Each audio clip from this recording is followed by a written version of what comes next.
Hello friends, स्वागत आहे तुमचं मंगलाच रेसिपीज अँड स्टोरीजमध्ये. तर नंदू भाऊ, हे बघा आपल्या फिश टँकमधलं वालाचं झाड किती छान आलेलं आहे.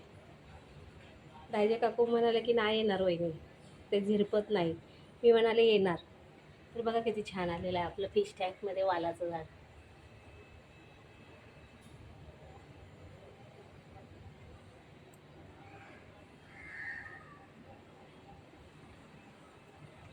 यात मी कारल्याच्या बिया घातलेल्या आहेत आणि वाटाणा.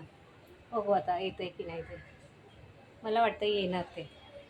आणि त्या तो माठ तिकडे कुणीतरी आणून टाकला होता, त्यामध्ये मी भुईमूग टाकलेला आहे, धणे टाकलेले आहेत, म्हणजे त्याची कोथिंबीर येईल आता. हे पहा. आणि आता वाटाणे पण घातलेले आहेत, जे येईल ते येईल. पण कोथिंबीर येईल असं वाटतंय, कारण थोडे छोटी छोटी पानं दिसत आहेत त्यामध्ये. हे आपलं जांभळीचं झाड, हे आपलं आंब्याचं झाड, हे आपली केळीची बाग, तो आपला पारिजातक आणि मोगरा. त्याला पण पाणी घालते नंदूभाऊ मी रोज. हे बघा आपलं फिश टँक, कसा छान उपयोग केला मी त्याचा. छान ना.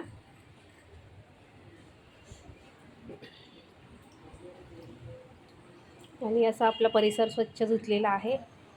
हे पहा, पाण्यामध्ये कसं सूर्याचं प्रतिबिंब दिसत आहे. दिसतोय की नाही सूर्य?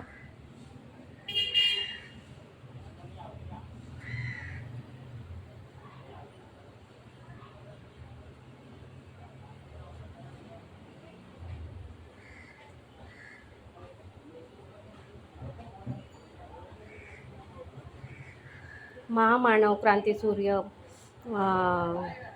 अर्थतज्ञ डॉक्टर बाबासाहेब आंबेडकर यांनी पाण्यासाठी खूप स्ट्रगल केला होता. आज बघा आपल्या घरादारात सगळीकडे पाणीच पाणी आहे. ही सगळी माझ्या बाबांची कृपा आहे.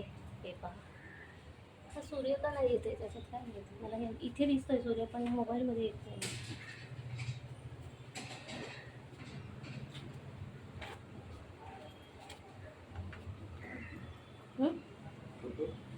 फोटो घेते, छान वाटते ना ते. बघा सुंदर वाटतं ते पाणी. आणि हे फिश टँक होतं त्या समोरच्या भाऊंचं, तर त्याने तिकडे कचऱ्यात टाकलं होतं की ह्याचा काय उपयोग होणार नाही. तर मी आणलं आणि इथे माती पडली होती, ती त्याच्यात टाकली आणि त्यात वाल टाकले, तर ते उगवून आले बघा. असं काहीतरी आहे ना. वेस्ट जाण्यापेक्षा टाकावातून टिकावं काहीतरी. आता यामध्ये मी कारल्याचं बी पण टाकलेलं आहे आणि वाटाणे टाकलेले आहेत. बघू आता काय काय येते ते. थोडी माती घालायला हवी त्याला. हे बघा मांजर कशी छान पाणी पिते आहे. जसं काही तिला वाटतंय मी झऱ्याचंच पाणी पिते आहे. थंडगार आहे, बंद वगैरे हे पाणी थंडगार आहे. झाडांची सावली आहे ना त्यावर, त्याच्यामुळे ते पाणी थंडगार वाटत आहे. किती सुरेख आहे बघा हे प्रतिबिंब. हे बघा कसं झाडाचं प्रतिबिंब त्या पाण्यामध्ये दिसत आहे. ते बघा. आता ते माठामध्ये हिला काय खायचं असेल देव जाणे.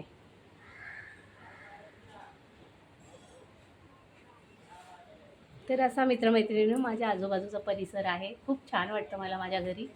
हे पहा, आजूबाजूला हे कडुलिंबाचं झाड आहे. लोक येतात, कडुलिंबाचा पाला घेऊन जातात. हे समोर जे आहे ते पेरूचं झाड आहे आणि ते पक्ष्यांसाठी खाऊ ठेवलेलं आहे. आणि हे उंबराचं झाड आहे. हे उंच दिसतं ना तुम्हाला, हा उंबर आहे. आणि हे नंदूभाऊंचं आमच्या आंब्याचं झाड आहे. किती सुरेख आहे बघा आमचा परिसर. अशा निसर्गरम्य वातावरणात माझं घर आहे मित्रमैत्रिणींनो. तर असं माझं यूट्यूब चॅनेल आहे. तर माझ्या रेसिपीज आणि स्टोरीज जर तुम्हाला आवडत असतील तर नक्कीच लाईक करा, शेअर करा, सबस्क्राईब करा आणि बेल आयकॉनला प्रेस करा. धन्यवाद. बघा किती सुरेख दिसत आहे. मला तर फार आवडतं असं निसर्ग, तर मला खूप आवडतो.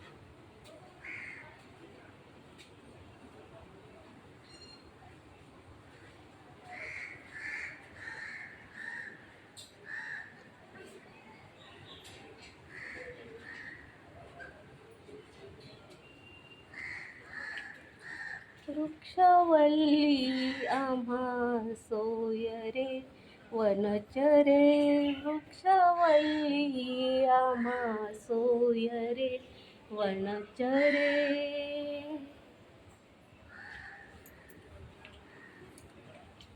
ब्युटिफुल. कारल्याचं बी टाकलेलं आहे आणि वाटाणा.